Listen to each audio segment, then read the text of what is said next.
Thank you for that. We're coming back from a quick recess. We are just finished up with item I, and we are now on, looks like should be item J. Yes. Consider the approval of administration's proposal for early release on Mondays. Well, in my introduction, I said, I hope this is a historic night. The way I wanted to frame it is, when I was hired, I remember talking to all of you about my belief as education and the importance of keeping children at the center of everything that we do. We are a district that's committed to continuous improvement, and as Michael has shared, one of the things I challenge everybody is to be the best at getting better. We have what I think is an incredible opportunity to invest in our staff who have been through and continue to be challenged by kind of unsettling times. But let me also be clear, is that this model of giving teachers, instructional staff, counselors, aides, school psychologists, special education teachers, administrators, the dedicated time within their business day to talk, to conference, to confer, to share good ideas in a collaborative space is specifically dedicated to the overall improvement of our students who are at the center of what we do. I hope my leadership has always been to put students first. It is specifically to make sure that academically, their social emotional, their mental health, and physical development from 4K through 12th grade and beyond is what we are focused on. That mission and vision that we've been working on the strategic direction has brought us forward to a time where we have asked to be able to distinguish Prescott Public Schools to help us recruit and retain highly qualified staff. As we have been engaging in this practice this year, we did it prior to COVID, and we have done it this year as well. We have taken that early release time to bring teachers together to work on the behalf of our students. We are asking for permission to continue that practice. As I've worked with other superintendents, talked and recruited teachers, talked with administrators, they are jealous. Jealous that a district would be willing to take a leadership stance to make sure that teachers, that we build the efficacy for them to be able to take promising practices, refine their craft, and deliver each and every day. I know that you have challenged us to ask the community for additional information. Tonight we're going to provide you with the results of the second survey. As you know, there was a large write-up in the Pierce County Journal, specifically outlining much of the information that was still out there, and a request by some of the board members to ask very directly, does the community of our families support an early release Mondays on a weekly basis for up to an hour or an hour and a half? We have done that, and I hope that the information that we deliver tonight provides you and that we've earned your trust and flexibility to allow our teachers and instructional staff the opportunity to embed collaborative time during the upcoming academic year. We could not be here without the countless individuals who have spent hours designing, developing, and implementing. Michael Kosmowski has led the PLC teams all year. He has had a design team and brought that information to you through numerous presentations since December. I also want to thank our staff who are willing to stick their neck out and know that there is not always 100% consensus on anything that we present. That isn't the intent. Our job was to make sure that we are doing the best for students, but at the same time, mitigate any disruption to families. I know that there are still some concerns. We will continue to partner in outreach to our families to do everything we can to minimize the hardship. But I also want to say that I am fully in support of this proposal that is going to be, I hope, voted on tonight. So let me walk through the survey results. As you know, this is the second of 2 surveys. The first survey finished and was presented at the end of May. We then conducted a survey from June 1st through June 6th. We have a total of 286 respondents. There were 377 under the first set of questions. Initial letter was sent out to all families. You've had a copy of that. A reminder was also sent out to families. We used social media, the district electric outdoor signs, and the Pierce County Journal repeatedly did stories and provided information available. We had a dedicated website and spot and landing with frequently asked questions, and my office and all of you have received copies or letters of information that people shared or opinions that they wanted to. What I wanted to walk you through is that we had 2 final questions on the survey, and probably make it a little bigger for you. So there were 2 final questions, and what we had was with regards to instructional minutes. The main thing that we have to do, which I think is more managerial, is to make sure that the instructional minutes that we provide for all grade levels, they vary across time in order to make sure that we are meeting the statutory minimum requirements to ensure that we are fully funded. We did ask families by adding 10 additional minutes to the day whether or not they were more likely, less likely, or indifferent to adding those additional minutes. As you can see, 45% of the families who responded were indifferent about adding the additional minutes. 28% were more likely to support the proposal, and 26% were still less likely. Throughout this time, we had a lot of information that covered information about childcare, transportation, what some of the obstacles they saw. We are fully aware that there is maybe a split. Obviously, 86% of our staff felt that this was an important time, collaboration time, embedded on a weekly, consistent time, and Monday is what we know. Monday is what we've been doing.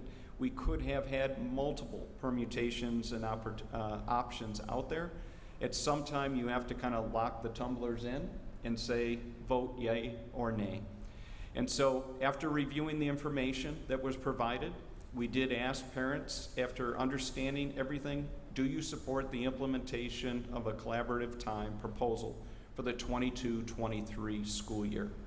Of the 286 respondents, 51% were yes. Another 14% were indifferent, and 35% of the respondents were no. I should share that 87% of the individuals responding this time stated that they had responded to the first survey as well. So you have some new people that were joining in, but a consistency across time. In addition, we did ask if it was approved. There's a lot of implementation, and I know we'll get to this in information and discussion, but just to kind of lay out, because you may have questions with regards to the impact. And so if it was approved, we did ask what additional comments people might have to improve upon the proposal. What other kind of refinements would there be? Of the respondents, 59% made no additional comments, so almost 60% had no further comments to make it or improve. 25% of the respondents did reiterate the disruption to their family life and schedule. 18% did check that childcare would be a concern, and that's important because I want to share how that plays out. 12% were concerned about the cost of childcare, and 15% identified transportation as a concern. We did provide you with a summary of the different themes, and that was available to you. What I can share is that they broke into about 5 areas. The day of the week. So of the individuals that continue to provide comments, We understand that families would prefer Friday. That would make sense, I think, to most of us who are parents as well, and being able to get away early, depending on what time or what part of the season. However, they are also the same individuals that already had, for the most part, identified no. Time adjustment comments. What we did find is that we have the need to probably provide additional information or clarity to the community, just to understand why we would add 10 more minutes to kind of balance out the instruction, so that we have a buffer for winter days, unforeseen closures. But in general, again, that was something that didn't carry a lot of weight with regards to whether or not they support it or not. I do believe that the individuals that were concerned, this does help our model. In addition, we did ask about what additional challenges that they had. We did find out that when we started, that sometimes when a family did not need transportation or daycare, we didn't have a not applicable, so whether or not they marked unsure and things like that. But for the most part, we were able to fix it after the first day, but there might have been some lack of clarity about how they could have responded. Miscellaneous comments, there were a few with regards to supportive. Obviously reiterating that they supported the plan, they thought it was well done, they had no additional suggestions. One stated they would have simply moved forward after the first survey so that we could begin to organize our plans. Of those that were non-supportive, it did range. Some comments were off topic with regards to that it had nothing to do with collaboration time and kind of the run-of-the-mill. You did get comments such as get rid of it altogether, kids need to be in school to learn, still a major inconvenience, or would prefer Fridays. The other pieces, specifically about childcare, I'll come back to the graphs to kind of share how that plays out within the three different perspectives that I would share. Transportation. 20% of the respondents reported that they will require some type of supervised care, as we'll have the buses leaving an hour or an hour and a half early on Mondays. We did ask whether or not local child care centers will be part of the bus schedule stops. Family daycares, as long as they're on a regular, are also available, and that the YMCA is a child care center that we have within the district. That the Y-Care has petitioned to the state and has been approved with an on-site visit at Malone Elementary to be able to expand to 85 children. So that's another 25 children that we can now serve if families need that. As you can see from the graph, 33% of the individuals stated that they would pick up their children. 9% said that they would walk. 20% said that they would need required childcare. So you can kind of see from, depending on the busing, whether or not it's 20% or 25% early. We did see of those individuals, about 23% said they will not be using any of the child care centers. 38% said that they didn't need child care. 9% said they would consider Y-Care as long as they understood a little bit more of the cost. Obviously, the Y-Care hasn't committed to this until they knew whether or not they had to hire more staff and whether or not they needed to implement this on a daily basis versus weekly or monthly. If your child care, would it be using one of the two child care centers in-home or not? You can see that overall 62% it's not applicable. We have 23% did not, and so that, again, that left the remainder in need of some type of care. If the district were to expand childcare, would you be interested in it? So you can kind of see not applicable was 40%, depends on the cost was 20%. There was no for 32%, and depends on cost. So about 28% of the families said that they may need additional help finding childcare, which is one reason I think that we do need some type of decision sooner than later, and also that the district would continue to partner and work with the Y-Care to identify the costs, identify how that would work, and to be able to communicate that out. So at this time, I just wanted to provide kind of just Richard Elmore, who is educational researcher and has a document on building new structures for school leadership, talks specifically about the way to improve student performance is that the fact that too many teachers are isolated and have little opportunity for professional collaboration with colleagues, the principal or district administration. And so this is a great opportunity. It's proven in the literature to improve student outcomes, and we hope that we have done our job in gathering the information in order for you to make a decision. With that, I would be happy to entertain any questions that you have. Pat, you want to start here? Any questions or comments? Yeah. Spent a lot of time talking about this, and I'll get to the point. I am going to support this. I do think though that things like a mission, a vision for the program, outcomes of the PLC. I think it's only fair to, once this gets, hopefully it's approved tonight and moves forward, I do think I would like to see some information back to the board on some more detail of how is the time being used. Number one, what are the issues? What are the issues that we're having? And I would assume there's a fairly detailed list somewhere. How is the PLC time being used to address those? There must be something that's measurable, and it has to be measured, and only fair that it gets reported back. And then I do still have some concerns about,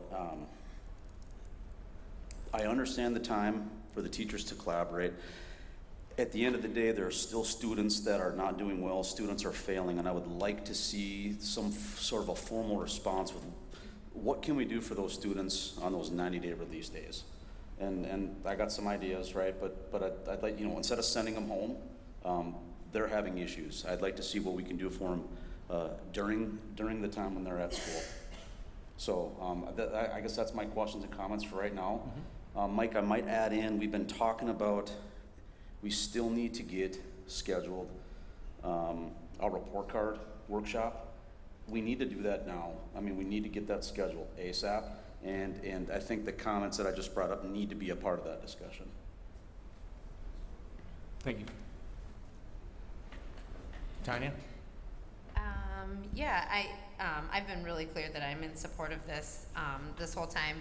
I do, looking at this survey, and not just this survey, I mean all the information we've received since probably January-ish, I do see a consistent need for childcare. I actually didn't see that, and maybe I'm reading this wrong. I didn't dig into it like you guys. I don't have all that kind of information, but people didn't seem like they were that interested in Y-Care. I think there was like 9% maybe or something, but there was still like 38 or 39% that were interested in some kind of option. And I know we really want our teacher aides to be part of these, and that's one of the really great values, but I would hope that we figure out some sort of rotation where we can offer some free daycare options or something other than Y-Care for our families. And I'm not sure what exactly that looks like, but for me, childcare should be more than just Y-Care. 4K was something that we talked about, and I think some of our 4K teachers have reached out and provided some information, so that also still needs to be a consideration of what that looks like and letting families know pretty quickly, because that it impacts their planning as well. Busing seemed to be really important to me as well. And I've been wrapping my head around like, how do we do that? But I don't know. But I do see that there's quite a few of our family members that are worried about busing, and that maybe need, I don't know if there's a different bus that we can run, or a shuttle type bus just with our elementary kids maybe, or whatever that looks like. That's what you guys have to work on. I do agree with Pat though, that one of the most important things for me is that in order to increase understanding and value and to show if this works, and if, you know, hopefully it does, is really looking at that kind of data points. And Rick, I know that experience with you is that you're a very data-driven person, and I hope that that would continue in this, and where we're very clearly being able to discuss what we are going to take data on, what will be our indicators that this is working and showing success. I mean, it's obviously going to look at the classroom level of students all the way to probably some staff retention stuff. So I'd be really interested in what that looks like and posting that. And I can't remember if Rick, you said this, or if this was in one of the survey respondents, but I thought it was a pretty good idea, which is that some districts that do this, because we're not the only district that does stuff like this, they post minutes, or they kind of put agendas, like these are the things that we are talking on this week within there. And I don't think that we have to do that for everything that we do, but I do see that there might be some value in just educating people that are not educators what goes into teaching and all of that kind of stuff. But really overall, I support this. I think it's needed. I think that it is unrealistic for us to ask our staff to continue to do the things that they're doing without time to do that, build on it, plan, implement, all that kind of stuff. Pat, also you talked about what can we do for the kids that need extra, and like what an awesome opportunity for us to build in some of that intervention that lasts 1.5 hours, because intervention is about more time or access to stuff. And I think that maybe at the high school level they even had some kind of tutoring and stuff like that happened with some kids, and how can we expand that maybe with our elementaries and stuff like that. So I think there's some good opportunity there for some of our organizations to show some leadership, and if there's I don't even know, but if we have like a child development class, like how can they be involved with some of that? So anyways, that's kind of, I guess I don't have any further questions about it for myself. Just more comments and things that I would need. Well, and like I said, if this is approved in information discussion, there's a lot of implementation logistics still to clarify. Yep. And even some of the comments that came in, other districts that do this, whether or not there's minutes posted, and that was a parent point of saying they are a teacher in another district and would appreciate having some type of posting of agenda items. And I think obviously for we would have the generic kind of discussion, not having student information out there, but I think it's completely appropriate. And one of the things I'll be recommending to the board is moving more towards kind of programmatic reports to the board. So I could see that we would have updates for you within the first 6 weeks or 12 weeks to say, this is what we're learning, this is what's going on. And I think that we'll be able also to check in with families. But I hear Pat's comment as well, and it's in information discussion to set that date finally on the report card. So one thing I didn't touch on, I don't think either one of us did, was the information in here on extra minutes added on to the end of the day. And it seemed like generally speaking, people were indifferent about that. That was okay. And so I would encourage that we look at doing that to capture back some of those minutes. I do think that time is valuable. There was some comments like, add 10 minutes on and use that time for teachers. And just to be super clear, like that doesn't meet the purpose of this, right? Like they need some time to work together and have meetings and all that kind of good stuff. And then one other comment that I meant to make, I really was encouraged to see that 13% of the respondents were new respondents to this. I think it's roughly, it might be off a percentage there, which just tells me that that's great. People are hearing about this. They're wanting to share their perspective on this, and I think that's really good news. I don't know how those people answered in this or anything like that, but I think it's just good to have more and more people involved in answering stuff. So. All right. So I'm gonna take a step back and just talk about the surveys, because that's where I kind of the first survey, we took a lot of heat for how the survey was delivered and maybe presented as well. That data that came out of the first survey was my fingerprints are all over it, and same with the second survey, helping with the second survey. The first survey was, the intention of that was to try to find some common ground. We wanted to make sure that we gave the parents an opportunity to express what day of the week would be the least impactful. knowing that Friday probably wasn't going to be the most optimal choice for us to implement this. We still wanted to get that question out there. And we kind of knew that was the data that came back from that survey was going to steer towards possibly Fridays being the parent's choice. It was my choice too, as just a parent. Yeah, it makes it a lot easier. But from an implementation perspective and what the objective of this is, does not achieve the objective. So we went with the second choice, which was Mondays, and that was the first choice for the teachers. Again, we took a lot of heat for that. I took a lot of heat for it. We tried to come back in the second survey to address some of the concerns from the first survey, offering opportunities for people to provide comments. We got a lot of comments. They're all over the board.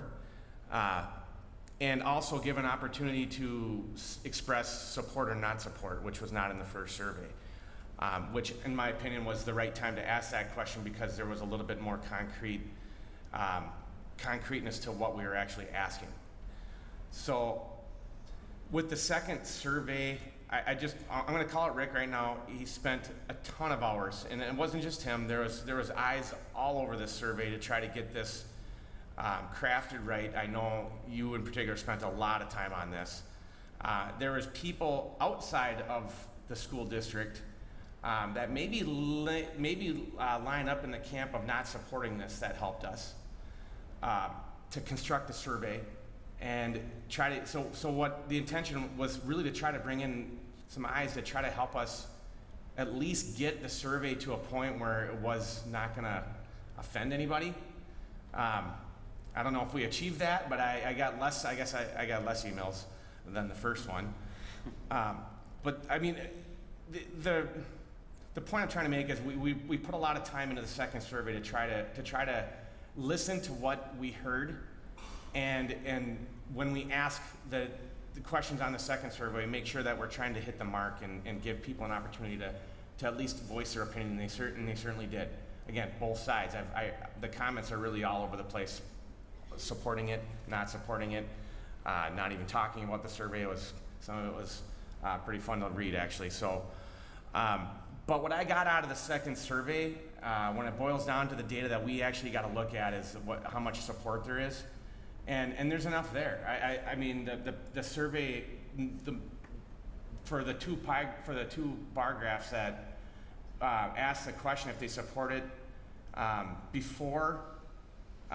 We presented the information, and then after presenting the information, the needle moved on the indifference from 45% down to 14%, and then roughly out of that, it was close to a split. I think it was a little bit more towards the yeses that went from indifferent to yes than indifferent to no.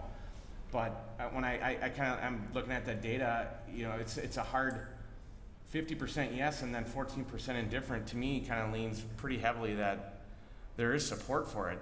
Enough support for it for me to put my support behind it as well.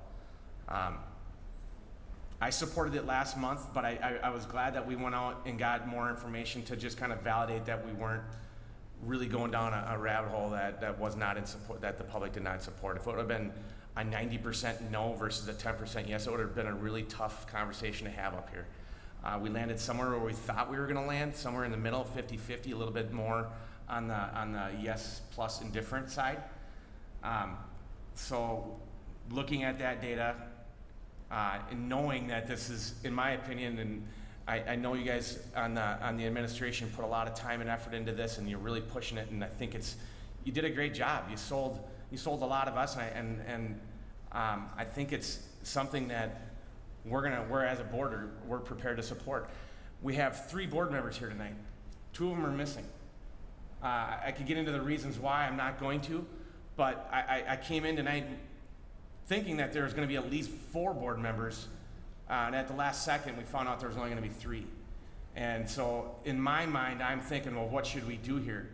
And hearing Pat and Tanya and where I'm at, if it would have been a 2-to-1, I would have questioned whether or not it would have been the right thing to do to vote. But knowing that we have a 3-0 up here. We have 3 people in support. Technically, as a quorum, just to kind of backtrack here, as a quorum, we only have 3. We have 3 people in this quorum, and it only needs to pass 2 to 1. So, am I right on that? I hope I'm right on that. Did I say that right? I think you have to pass on the majority of a It- sitting board, so I still. Okay, think I'm you glad I did asked correct. that. So then we have to. So a 3-0 vote. So we have to have 3 votes then. Yep. Which we have 5 people here. It's still 3 votes. Right. So we should take a vote, and then if it ends up being a 2 to 1 or whatever, then we'd have to come back. That's correct. That's correct. It would have to come back with the 5 or at least another vote, another person. So I'm glad I sorry, I'm doing this on the fly. It really just hit me 5 minutes before we walked into the meeting that we weren't going to have a 4th person here. So all this has been kind of floating in my head as we've been going along. With that said, I'm just going to hit on some points here. We do need to see plans. I think from the administration by building, we need to see plans on how the time's going to be used. I think we need to see checkpoints.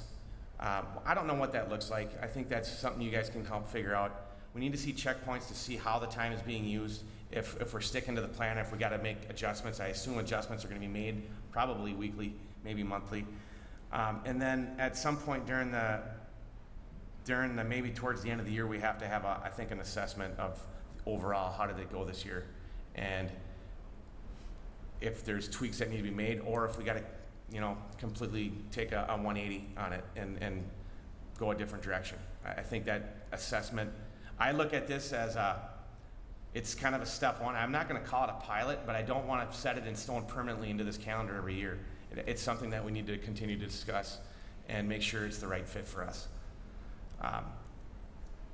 And back to the decision point, given that there's childcare needs, there's preparation that the district needs, I'm ready to vote tonight to make sure we give enough time to move forward. If we put this off till next month, or we try to find a next special meeting down the road, a week or 2 down the road, we could end up in the same boat where we have 3 or 4 board members here. And I want to make sure that we don't keep dragging this on. A decision needs to be made, and we need to give the time so people know what to do so they can prepare for it. On parents, teachers, administration, everybody needs time to be able to prepare for this. So was there anything else that you guys wanted to add? Anything I said? I'm good. I'm fine. All right. Rick, any final comments here? All right. Otherwise, we can move forward I here. look forward to your vote. All right. Pat or Tanya, does anybody want to make a motion? I can do it. Doesn't matter. Go for it. I move to approve administration's proposal for early release on Mondays to provide embedded collaboration time for instructional staff to meet academic, social, emotional, and mental health needs of Prescott students for the 2022-23 school year. I'll second. One clarity, as I read that, do we need to say an hour and a half, or are we okay? The proposed for The early release on proposal. Mondays. Yeah. Yeah. That's what has been proposed. Okay. So So we're good, okay. But for clarity, I think it's okay just to make point that it's An hour and a half. up to an hour and a half as we work through logistics, okay? all right, let's do a roll call. Pat, Aye. Tanya, I'm an aye as well. The motion carries 3-0.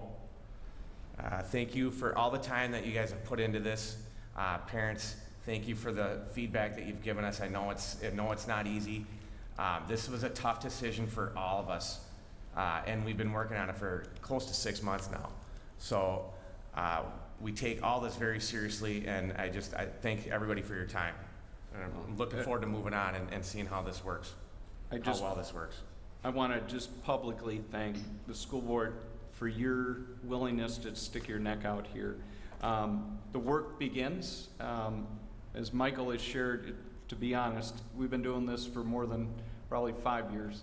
And just to be able to bring it back into kind of becoming standard practice, I could not be more proud of the administrative team, the teacher leaders, and the partnership that's been built here. and that your willingness to give us some latitude and flexibility. The clock starts, I know it, and our administrative team knows it, and I believe that we can deliver. So thank you. All right, that concludes business. 2 hours in. Wow. All right, we're on we're gonna move to, it'd be item B, I'll call it, high school energy efficiency lighting, since we moved item A down. Or did we, is that right? Nope. Were we, You're spot on. So we're Okay. going to go to Mike Hoika with Building and Grounds. Is here tonight to talk to you about some efficiency lighting that would be put in at the high school. And you might ask, why the high school? Part of it has to do with that when we built this, we were just right at the cusp of whether or not LED fixtures that are cost efficient or more cost efficient and produce less heat would be viable. As you know, we are zero funded for the next 2 years and costs are going up.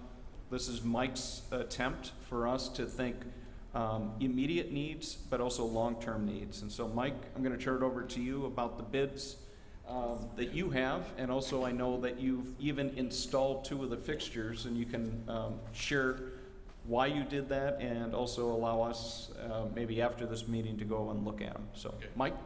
Yeah, we got looking at, once we have the referendum dollars, take care of our other projects, it's like, what else can we do with what we have in our maintenance budget?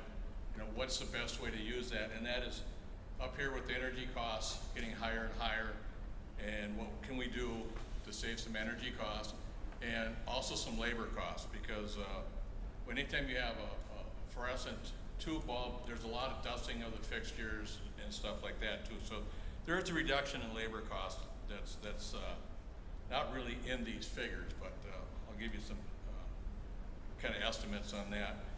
So we kind of went out to EPL because we've used them before to get us some pricing, and we're looking, in this year, we're looking at just doing the high-used areas, the commons area, the hallways around the gym, and the gym itself, the high bay fixtures. As you can see, the prices really varied, so that made me take another look at this. With NCLED, which is quite a bit lower, they're a fairly new company. And I mean by fairly new company, they've been in the electrical business for about 16 years. They have been, they do focus on energy where the rebates will come through, so they are a reputable company. They have quite a few businesses that in the state that they have worked with also. But I wasn't very familiar with their product, so I had them install some in the building here to see what it would look like with what we have. And I think they look fine. One is just outside in the commons area, just before we come into the auditorium hallway. There's a new fixture sitting there. And for an example, on the fixtures that are out there in the commons area right now, currently there's 4 32-watt lamps in there. So it's 128 watts in each fixture.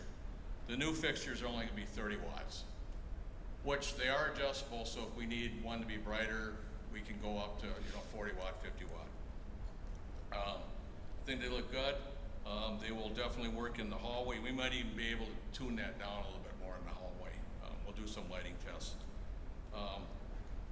But just doing this commons, we'll just go back to the gym for a little bit. The gym's like almost 200 watts of fixture in there. So doing some lighting tests, we'll definitely get down to 155 watt, maybe even 105, because we have quite a few fixtures, and increase the light level that we are kind of short on in there anyhow. With that said, I think working with this other company, I think we should maybe look more into it. Where we're going to also save some money is we're not have the labor to replacing bulbs yearly or every other year. They're going to have, instead of relamping, there's, you can relamp the fixtures, but they don't have the long life cycle. We're looking at these light lamps listing 6 years, 50,000 hours, maybe more. And plus they're a sealed unit, so you don't have to, all the dusting that's required to do these fixtures, so. Just in that small area, the gym and the commons area and the hallway, over a 10-year span, we'll save about $6,000 just in labor, replacing bulbs, dusting fixtures. So I know it's not a big amount, but it does add up. So if you take that over the whole course of the building, it would add up quite a bit. Energy savings, a lot of anywhere, these two companies are both stating, I think a little bit on the conservative side, 40 to almost 50% energy. So, payback is not, not as good as when you go like when before we were talking about going from a T12 to an LED. You're looking at like about a 2-3 year payback.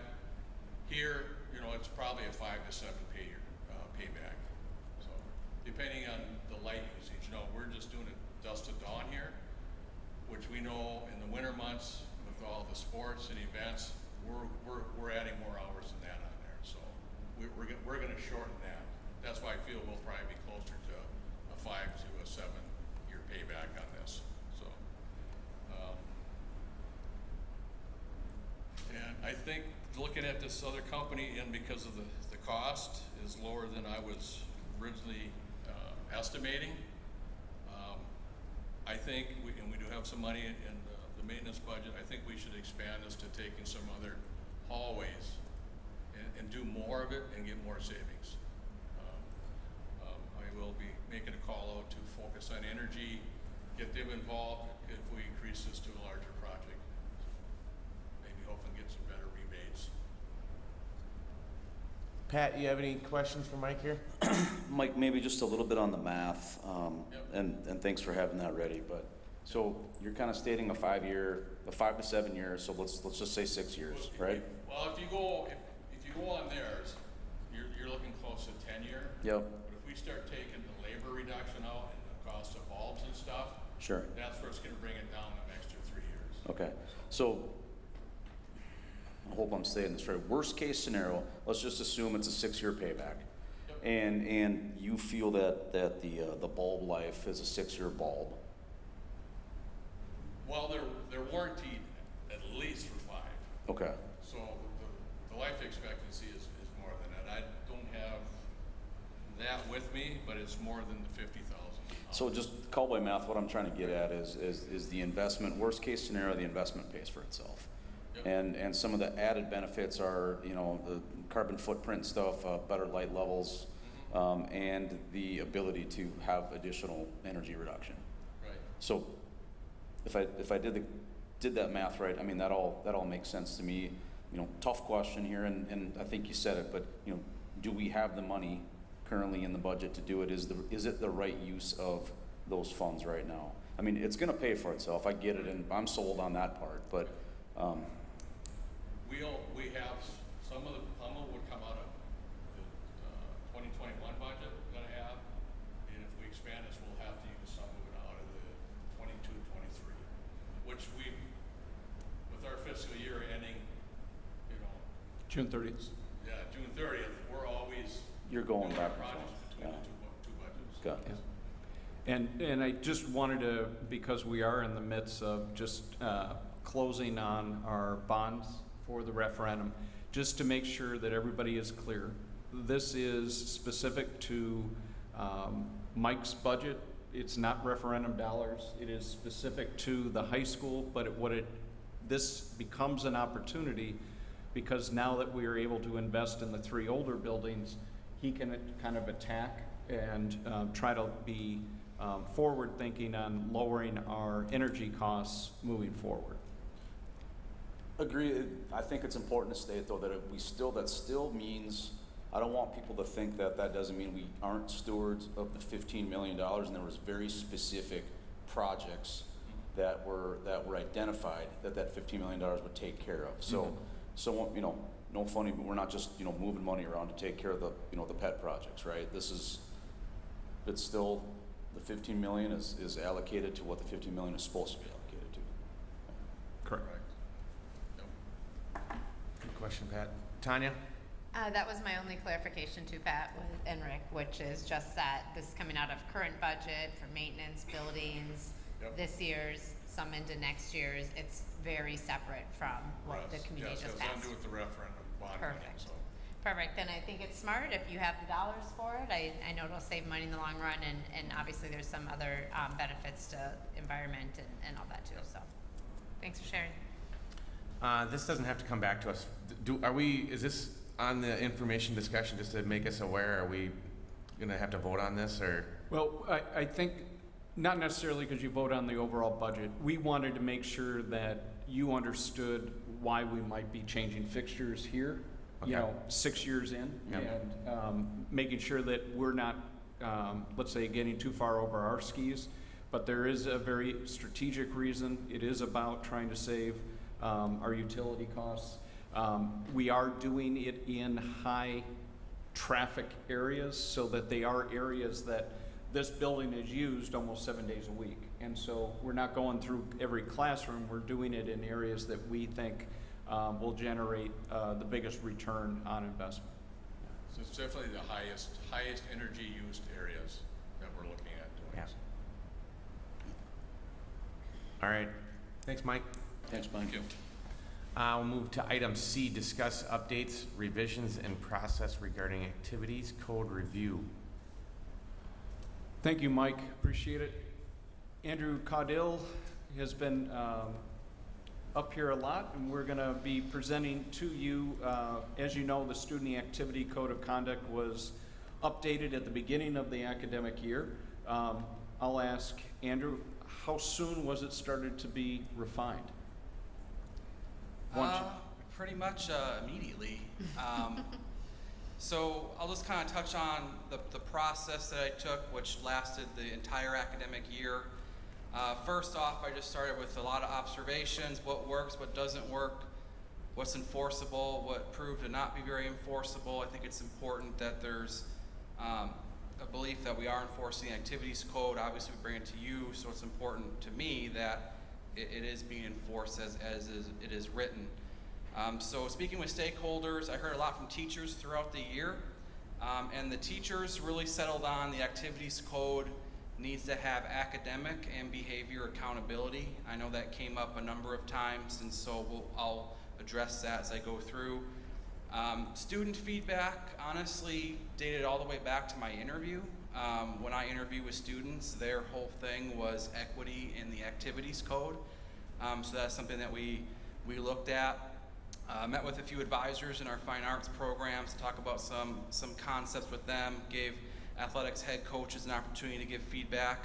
And then the last step was I did 2 full readings of this with my parent advisory group, and it ended with a unanimous endorsement. So we are here for information and discussion.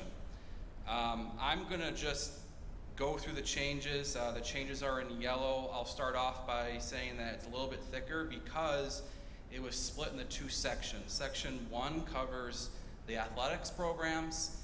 Section 2 covers our activities because they're really not the same. WIA governs a lot of what athletics has to do, so combining them proved to be a challenge, so I separated them out. So some of it is repeats, so I'll hit on that pretty fast. So I'll just start, if it's okay with you, just start rolling through the changes, hit on what it is and why, and then if you have a question, I'm happy to answer it, or can answer at the end, whatever you prefer. So to start under interscholastic athletics. Mike, what do we want to do? I mean, there's a lot of pages here. There's a lot of yellow. Are we going to comment on each yellow section? Are we going to wait till the end? I mean, what do you want to do? I think commenting on it as we go is probably fine, Okay. but I think in honor of trying to get through this in a decently timely and efficient manner, let's be smart about our comments and questions. There isn't a huge explanation for everything. Some of it's just simply, this is what our practice has been. So, to start, on page 1 under athletics, I took out the link because it was outdated. I try to remove all links because links get outdated pretty fast, so we just reference. On page 2, under the requirements for participation, Number 2 is have all forms completed. That's necessary. It's something that we have to do. That wasn't really clear before. Number 3, have all required fees paid prior to the first competition. Accommodations permitted at discretion of the activities director. That was a practice this year, something that I wanted to have in here so it's clear to everybody. And number 4, parents and students shall attend informational team meetings. I changed that because our coaches wanted informational meetings versus code meetings, and so it's important for everybody to show up to the informational meetings to hear from coaches. The eligibility rules, a quick change. I got a comment on that one, just a comment, right? So if that's gonna be an enforceable action, there needs to be other options than one scheduled information meeting. So it needs to be videotaped, it needs to be out on the interweb for viewing. So if it's gonna be enforceable, there needs to be some flexibility there. So what we did this year is if they weren't able to be there, we put them in touch with the head coach Okay. to make sure that, because a lot of times head coaches go over team rules, team handbooks, and so we want to make sure that parents and athletes have information prior to the season. And that's good. The more rules we put in place, the more rules we're gonna have to put in place. So if this is gonna be a rule and we're gonna allow other practices, we need to be careful with it. Can Yeah, we- so, oh, go ahead. Go ahead. So as that's important, we want people to attend so they get those team rules, but we make sure that it's put out there either on the app, get in touch with the coach, and so we did do that this year. And then can that be something like that, and I don't know how specific you wanna be here, but making sure that, or attend an alternative or something like that. What I don't want is for parents to come back and say, hey, so-and-so and so-and-so wasn't there, but they're playing. You know what I mean? So just making sure that there's kind of that clause, if you will, in there. Yeah, okay. Under the eligibility rules, this is a practice we have that we allow students to participate in trap as well as additional spring sport. That wasn't very clear. Under scholastic eligibility, so it's also clear, we state that scholastic ineligibility will start following the due date and time of final grades being posted. That was not clear before on when ineligibility would start following final grades. And so that's, the schools have their own set times that are decided by the principal, so we want to make sure that's clear. Under number 3, the section about a student receiving 1 failing grade, the change here is this ineligibility period is waived if the impacted student was ineligible for a minimum of 20% of the previous season due to the midterm grade check. The WIA allows flexibility if our activities code goes above and beyond, and the WIA does not have a rule if a student fails 1 class. And so we wanted to put that in so a student doesn't face ineligibility twice for the same issue.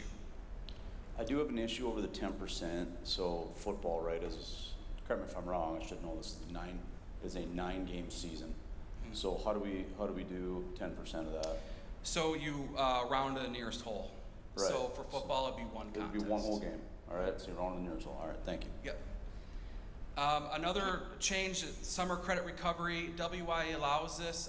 Our code did not allow it, so basically a student can erase ineligibility if they essentially take the same courses over the summer if they failed in trimester 3 or quarter 4.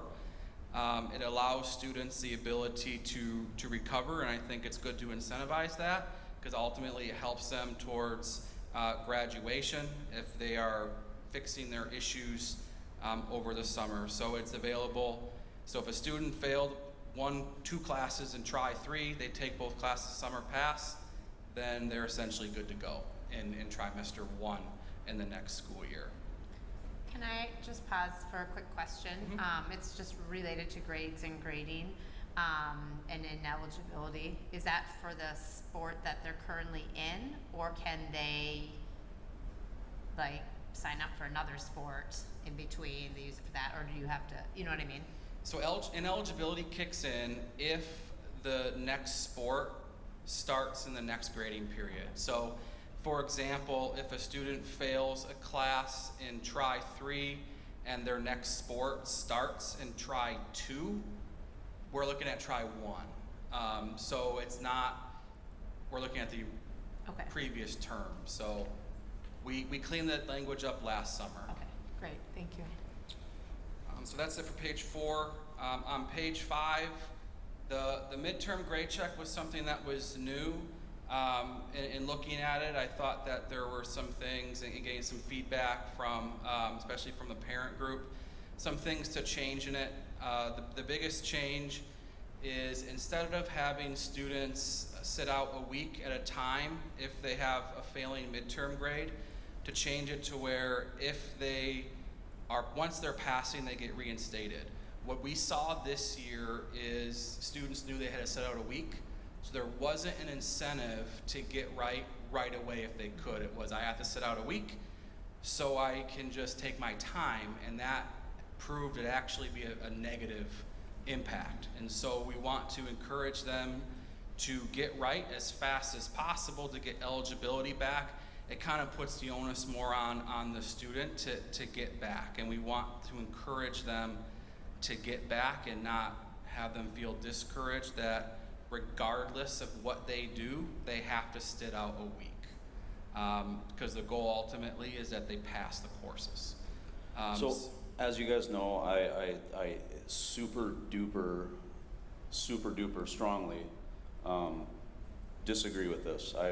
I'm absolutely not a fan whatsoever. I will not support mid-grade checks. That doesn't mean the rest of the board won't, but I will not support it, at least as written. Why, or more, so I don't. Because I think that there's, without getting too deep, and if we want to get deep, we can, but there's too much inconsistency with how grades are graded when homework is turned in. Different classes have different grading policies. I can retake stuff here, I can't retake stuff there. And yes, I've had a personal experience of this, but I've also, through that personal experience, I've heard multiple other personal experiences, and I'm very strongly opposed to this, unless it was proven that there were more, I think, what do I want to say, consistent practices put in place to assure, I don't know, consistency, I guess is the best way I can put it, so. And this is just midterm, is this just midterm? This is midterm. I have no problems with the end of the term grade. This is midterm. So midterm to me is an opportunity to check and say we have a problem, we need to correct it. And yes, I understand the concept of students should not participate in extracurricular and they should get that work done. I think some of this discussion we're going to talk about at our discussion about, Yeah. you know, what PLC time is used for and all that good stuff. So. Pat, I got some comments on that too. Can we table that topic on this? Absolutely. So Yep. midterm grades. All right. Let's keep going, Andrew. The academic at risk, what we were finding is that there were so many grade checks happening, it created a huge burden on really everybody. And so in lieu of the midterm check, it was an additional check on all of our students. And the issue we ran into with the at-risk grade check is while the midterm grade check is a grade that all the teachers post on Infinite Campus as here's your midterm grade, progress grades do vary in what's graded, what's been turned in. Each class flows different, and it just created a log jam in grade checks. And so that's why I've recommended this be removed. Under academic dishonesty, the current rule is if a student is caught with academic dishonesty, they're suspended a minimum of 1 contest. The challenge I have with that is minimum means it's my discretion, and the less discretion I have in this, the better. And 1 contest is not equitable. A football season, 1 contest is 1 of 9. A baseball season, 1 contest is 1 of 26. So a percentage of the season is equitable across the board. So that's why the recommendation is changing it to 10% of total contests. If the infraction is considered a major infraction, that's also an addition, because there are some teachers that when they report, they want to use it as a learning experience because it may be considered a minor infraction. So I want to differentiate between minor and major, and that's something that I would work with the principal on in the event that's not something that is considered a major.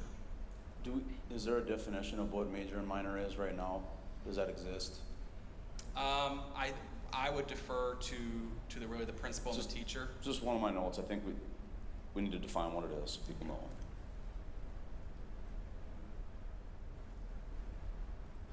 Okay. Page 6, amateur status. I just reflected WIA rules to add name, image, and likeness. It's not permitted in Wisconsin, so it violates amateurism. Just define coach, so it's clear, and the head coach will lead the program. Page 7, we cleared this up and cleaned it up a lot. So for absences, it says students who are absent for any part of the school day will be declared ineligible unless the student meets one of the excused absence reasons per the student handbook. And the student handbook lists 13 reasons, and essentially if the office staff and the principal decide that per the handbook it's an excused absence, then we are good to go. On number 6, it's just kind of going back to what we said about team rules, that students and parents should review team rules as outlined by the coaching staff. That's something that we have tried to emphasize more this year. On page 8, under gambling, I changed it to illegal gambling is a violation of the code. Honestly, in talking about this, especially with our parent group, it's dicey if people think it's legal, like DraftKings or something. So if it's illegal, we probably should have it addressed. Legal, I don't know if we want to get into that. Number 5, travel. We cleaned this up as well, so expectations are clear that students are expected to travel with the team via district transportation, unless documentation is provided, something that if they want to give to me, that's something that I took on. We just want to make sure that we're getting that information so coaches aren't put in a really horrible situation about not knowing who's traveling and what capacity. Items that were just removed. Habitual truancy, it seemed like overkill because we talk about absences. If they're not in school, they aren't able to participate. There's a clause about students reported the activities director or principal via assigned misconduct report. It seemed strange because you would get all these random notes. I know I talk to other schools and they don't really have anything like that. There's ways to report things, but having something that can just be submitted and then we're supposed to investigate it is a challenge. And then the last clause, which I found a little bit bizarre, that we had to basically check all of our students if they're properly groomed and basically have a dress code when we really don't have a dress code at the high school. So it was something that was just the coaches just weren't really enforcing. On page 9 are team rules. Coaches really aren't responsible to enforce curfew. I don't know how they would really do that. So I know they're not, so I don't think it's something that's really on their responsibility. Probably the most significant change in the activities code is really the behavior enforcement. The way it's currently written, the activities director essentially has discretion to sanction students that don't behave appropriately. That's something that I know I felt extremely uncomfortable with, just because it creates inequities, because there's a lot of choice in how we enforce. So the high school has a behavior matrix now, and something that, in talking with Mr. Figge, Mr. Montreal, that it is something that's objective, that can be put in the activities code to hold students accountable for their behavior actions. And this does address major behavior instances, and it lists out what happens on each major behavior incident. So on the first major behavior incident, the coaches are informed as more like a warning. On the second major behavior incident, I would contact the parents or guardians to let them know that going forward, any further behavior instances during the school year will result in sanctions and suspensions. On the third one, the student will be suspended 50% of the contest in their current season or the next season if it's during that same school year. On the fourth one, the student is suspended for the remainder of their season.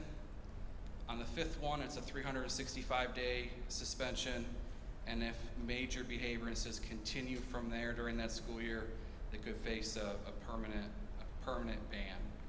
And then behavior instances just reset at the start of every academic year. In the event we see improvement in a student, we don't want them being discouraged. We want to reward better behavior. Put a clause in that if there isn't an improved behavior matrix, the school administrator will determine if there's a major behavior instance that was put in because the middle school does not have a behavior matrix. So we want to make sure there's something in there that will address middle school behavior if it does come up.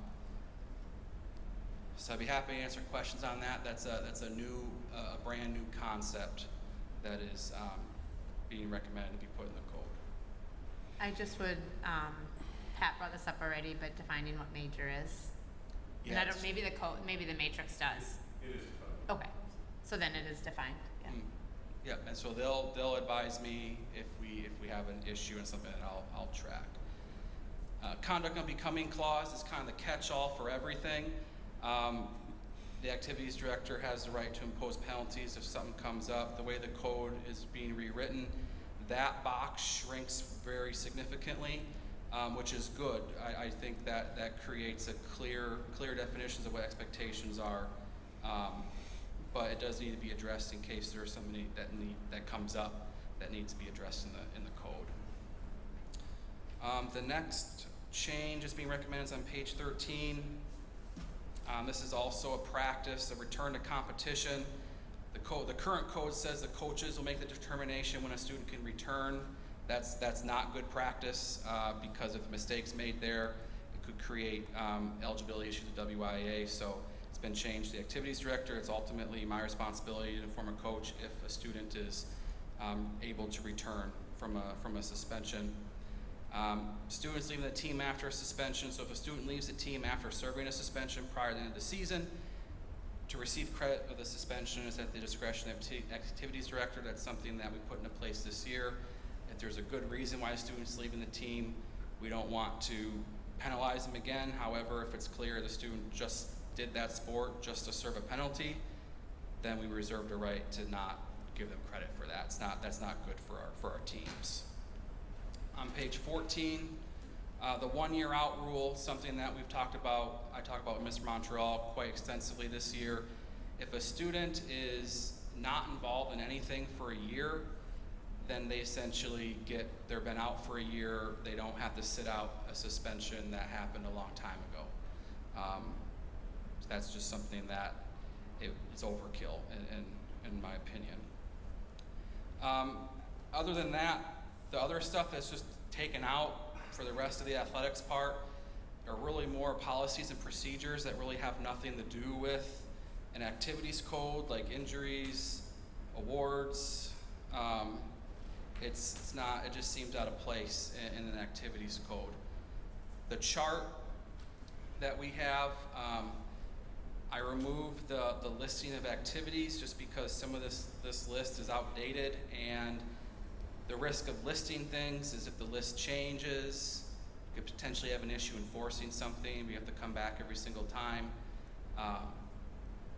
So we have defined on what our sports are and what our activities and clubs are.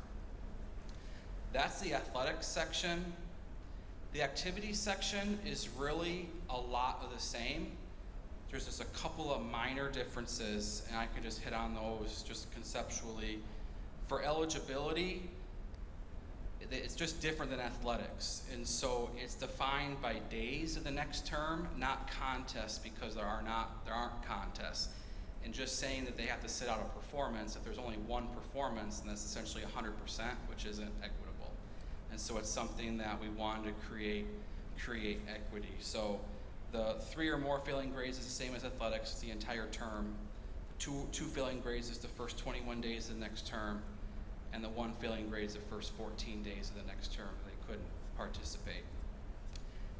Everything else is pretty much the same. Academic dishonesty is 7 days, very similar and equitable to what an athletics 10% would be. Then the behavior matrix is by days and not contests. And then at the end, the chart, and forgive me, I didn't highlight it, but the chart, it's by days. So the first code violation is going to be days versus a percentage of a performance because it's not really applicable. So that's the recommendations on the revision to the activities goal. All right. We had the two takeaways I got were the midterm grade checks, the whole conversation on that, and then just defining major versus minor infractions. Did you guys have anything else? So I think the second one's really easy. I mean, just task them with defining that, and then it really becomes a conversation around midterm grades. What are you guys thinking here? Do you want to table it and bring in the rest of the board, or do you want to go around and just give your feedback on it? I have some comments too, I guess, but. We're not approving anything, Yeah. so I mean, you're just providing feedback. And Pat, Right. is there anything else you want to provide? I was fairly clear Yeah. as to where I Yeah. stand. And just going down in line here, I guess for me, I don't have problems with doing a midterm check. I don't like the unplanned, the at-risk, like all of that. So I like that that's taken out, and kids know when midterms come in.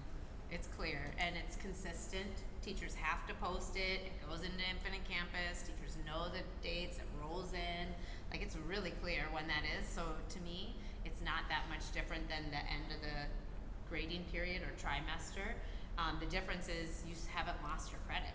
And so this is a chance to know, like, you know, you're at risk. I mean, kids should at midterm be passing, and it's a place that it's missing. It's not a week anymore. It's potentially one day. It's potentially that day. I know in my school how they do it.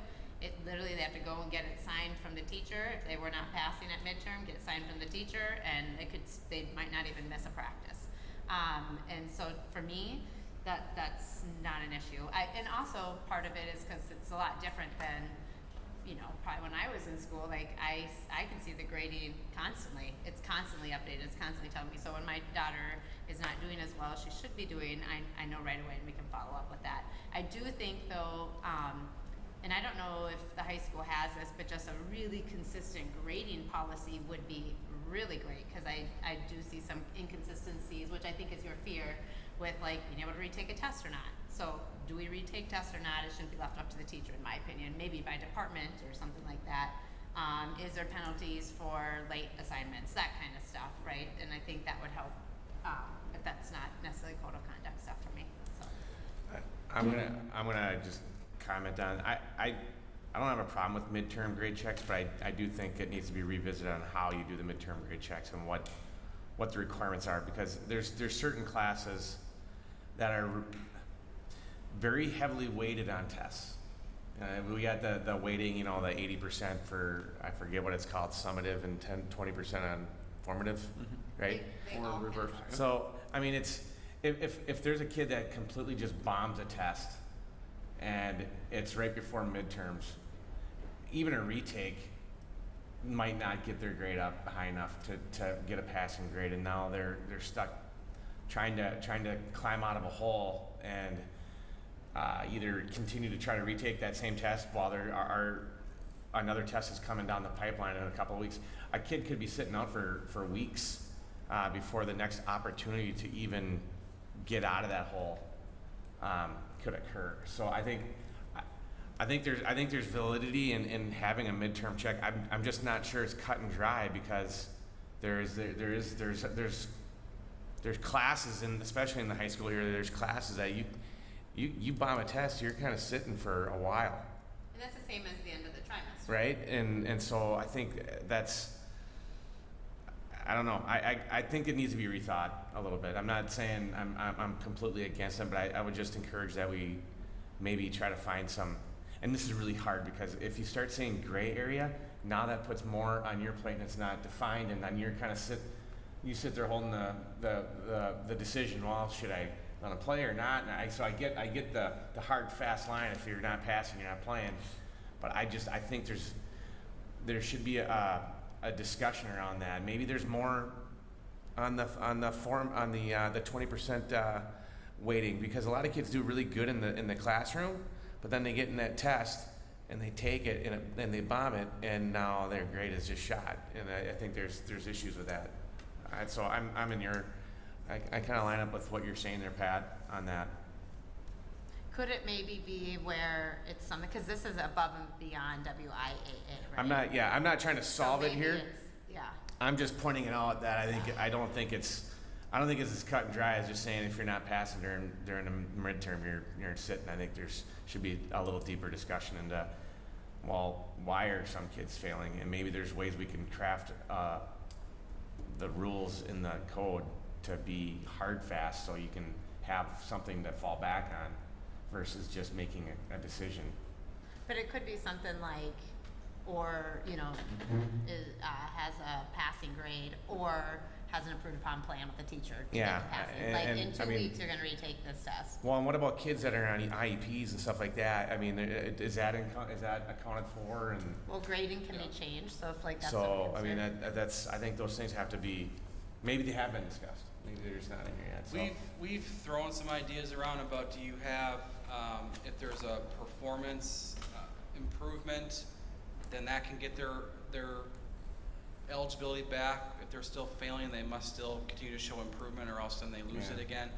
The intent is to create basically more passing grades at the end. Yeah. And we did see some good things, some teachers and parents commenting that students' behaviors changed pretty significantly once that time came. We're also been throwing out, how do we prevent it from getting to that point? So in Try 3, I actually sent out I did a grade check 2 weeks prior to the midterm. And if they were failing, a list got sent to the coach saying in 2 weeks' time, they're out. And then that created an urgency then that maybe the student just wasn't thinking about. So we tried a few different things, but in my evaluation of the year, the sitting out a week, that was tough, especially when a student was passing after 3 days, but the code said it was another 4, so that's why that change was made. But so. I think we have some feedback here. I'm hoping that it at least gets taken into consideration, and then we'll just go from there. Obviously, there's 2 other people that might want to weigh in on it too. So, all right, I think we're good. Thanks, Andrew. Thank you very much. All right, item D, expand upon implementation steps if board did approve the administrative proposal for the early So, release. you know, you can see the intersection. A lot of the questions that you're asking are about what is the data, how are the report cards coming for the district at large, all the way to the micro level of a student. Collaboration time is about specifically meeting on a weekly basis to identify students.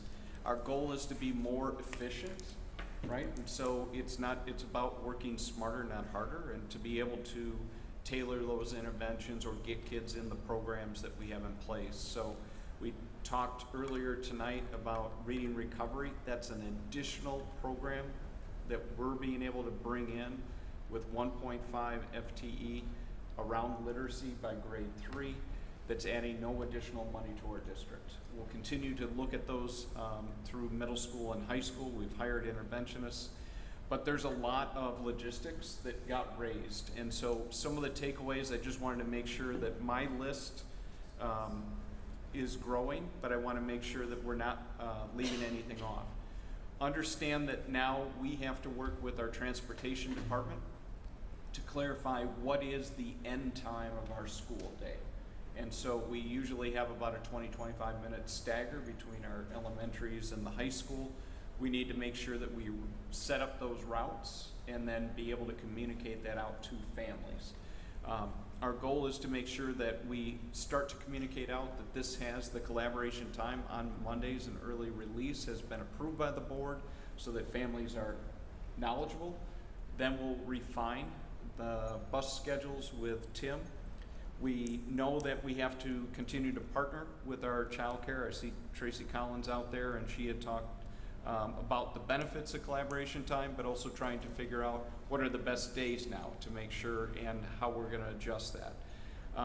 We have to examine with the Y the costs that will be associated. We also know that many of our employees have children in the district. And so you have a double bind here of how do I take care of my child while I'm also still working.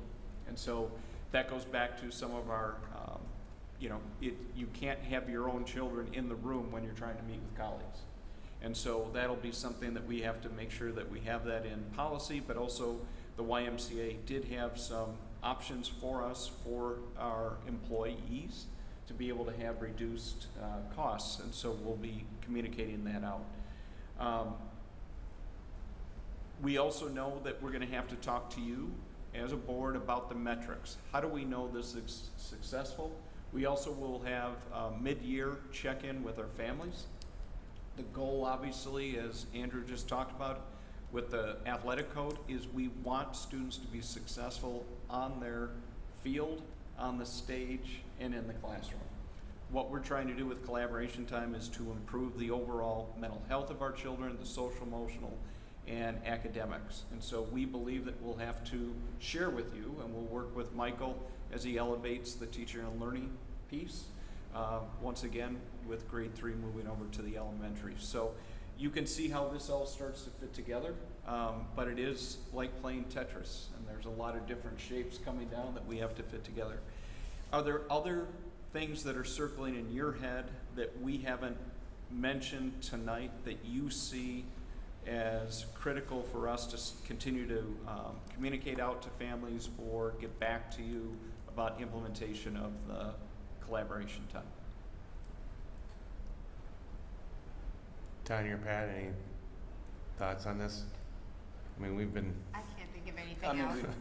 We talked a lot about it. beating this into the ground. But I'll email if there's something that pops up with communication or Yeah. whatever. I feel like I need some time to think about it, but nothing's coming to mind. Yeah, okay. Thank you.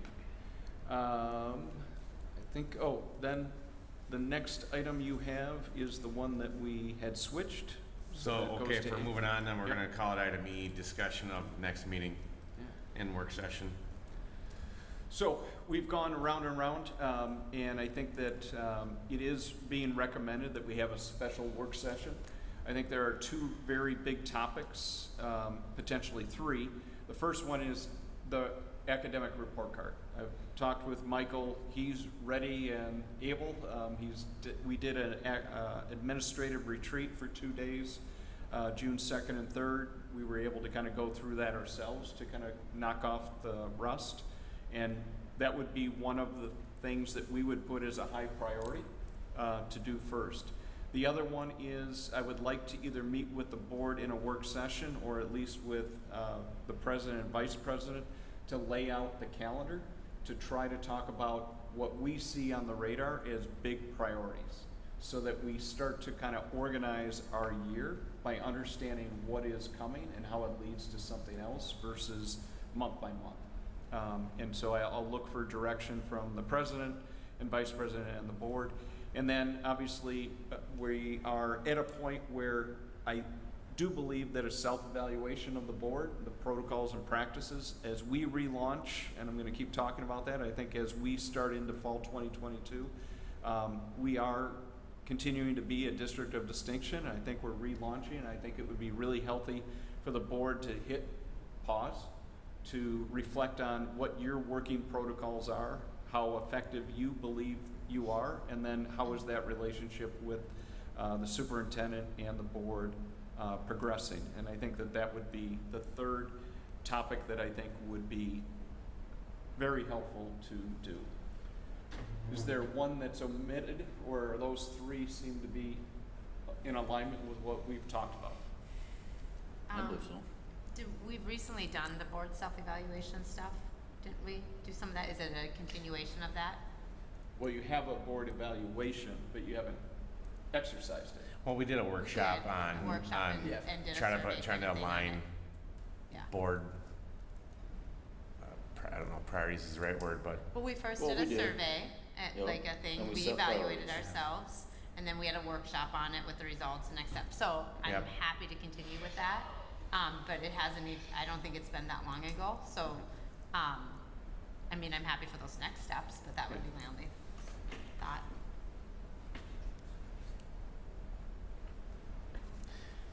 To be honest, I haven't. I would like to do the report card for sure. I think we Yeah. want to do that, and then there might be room for one other thing in there if we do a workshop, and we don't have to decide it right now. But maybe I'll take some feedback from you guys, and also get some from Vicky and Steve. I think I had some thoughts on the board self eval that maybe And we that can. could dovetail into your priorities, right? So Sure. you kind of Yeah. started the work, and maybe it's just kind of then how do we take it to the next level? Sure. For the academic report card, how soon could we? Michael's ready, and the administrative team is ready. Is that June 22nd, the recommended date for that first one? So we kind of did that, I don't know, it was a doodle thing. Yep. Where we have an open date and everybody responded with June 22nd that was available, given a certain time frame. So if we want to try to go next, it'd be next week, right? Oh, that's why I had that on my calendar. And Michael, you're here? And I'm flexible if a certain time frame works better for you guys, we can cater around people's schedules in the afternoons and evenings. Maybe we should resend that out. I mean, I'm still available, but I literally just took it off my calendar because I was like, why is that on? You know what Yeah. I mean? It was a while ago that we. Okay, so can we just tentatively say June 22nd Yeah. for a workshop, and we can send it out, make sure, confirm everybody can make it?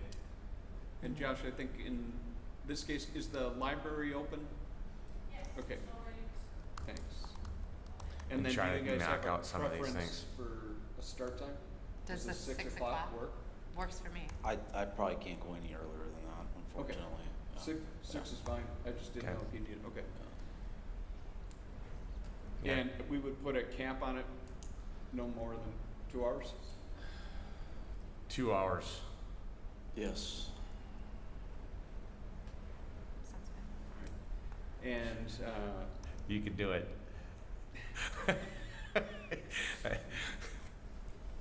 Cap, so it can be less. No, we might have 2 topics also. That's not just dedicated to the report card, so that means, and Michael, can you remind me with the report card for the academic year that we just finished? That typically comes out in fall, right? November, okay. So Yeah. this gives you an opportunity to kind of catch up where we were. Yeah. And then you'll have another one. And I think that I'll work with Michael about, understand, there are some new changes that are coming. So we want to be able to at least foretell that to you so Yeah. that we don't get bogged into, basically the high school is going to move to an all ACT platform. And so some of the instruments that have been used will drop off. And so we want to make sure that we effectively unpack the data appropriately. so, But I think we have good information at all levels. This is what and I think that one of the things that because of our meetings,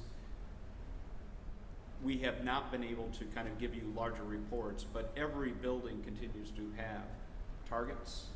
They report out, they do assessments on 3 times a year, and they are reporting on those goals. And I think that would be a good thing just to kind of remind you that that is still occurring, and that we'll be being able to do more of that on site. But I think it would kind of to explain maybe the whole package of what's happening, not just the data. yeah, and I mean, I would, if there's something that is already ready and presentable, try to get it ahead of time to us, and we can maybe even come or have some questions that we can just throw before the meeting so we can make it more efficient. I don't have my notes. We have also asked for some additional information too. So the report card is good. We've asked to see some trends and some reports on, is there a high rate of failure with FIAD at the middle school, right? I mean, we have asked for some of that. I hope we still have that, and that is ready to be presented along with the report card as well, though. Okay. Yeah, and if you think of anything else, just, I'd say email myself and Rick, and we'll disseminate. And then Michael, probably the worst words you want to hear, but I have an idea. So let me catch you at the end. All right. I believe we are out of information discussion and on to item 8, recognition of visitors. Is there anybody that would care to be recognized? Please state your name and municipality.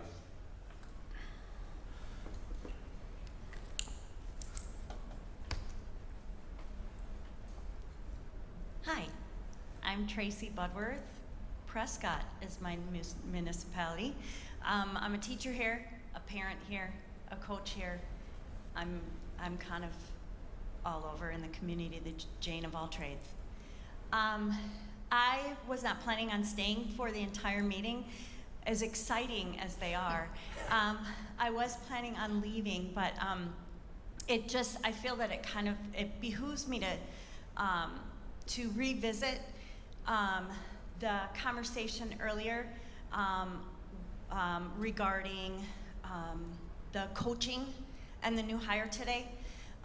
First of all, I want to say that I think the best man for the job has been hired. The best person for the job has been hired. Owen is going to be fantastic. I will tell you that I can't wait to get home to see my daughter Katrina's reaction. I also would like to, I don't know if I want to use the word defend, but I would like to provide some feedback as a recently hired coach who walked in and was very excited, and I'm very excited. But I walked in, and within a few days, I suddenly had to hire an entire coaching staff. And I want to give a shout out to Andrew because he has been so responsive and so receptive, and he has helped me the entire time. We have had so many discussions. When I said I need to get these coaching positions filled out within moments, there was an email sent in-house to staff, letting them know the positions that were open. He has been incredibly supportive to me. So I do want to say that. I also do want to I feel like I need to clarify. Katrina was one of the panel of players that spent those hours with those prospects for the coaching position. And she came home and shared all kinds of details with me. And I do really Just be careful not to share anything with us, so okay? Okay. I do really want to stress the fact that she and the other 4 girls that were in there knew very well that they were not making a coaching decision. They knew that that decision was going to be made by our AD. So they were there to kind of give Andrew a new perspective. He did share with me afterwards that he was so impressed with them that they asked questions that he would not have thought to ask even. And so I think that they were there to help him make his decision, not to make the decision. And I really think that that's important. That I think Andrew Caudill is just like a godsend to this district. And so I just wanted to say that. Thanks for sharing, Thanks, Tracy. Thank you. All right, anyone else? Tough act to follow. Well, we are going to move on to item 9. The board will consider a motion to convene into closed session under exemptions 1985 1C in room 117. Under the Wisconsin statute 1985 1C, considering promotion, compensation, and performance evaluation data of any public employee over which the governmental body has jurisdiction or exercises responsibility. So question, Rick, do we make that motion to go into closed session now and then go? Yes. Okay. Anybody have any concerns with that? We can take a quick break if we have to.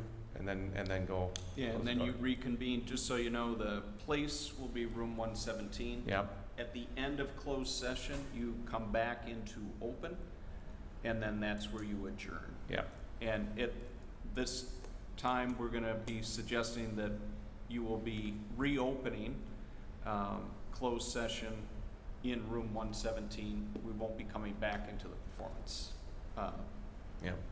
center. And before we make a motion, everybody's welcome. We started the meeting an hour early, so this would normally be close at 10 o'clock.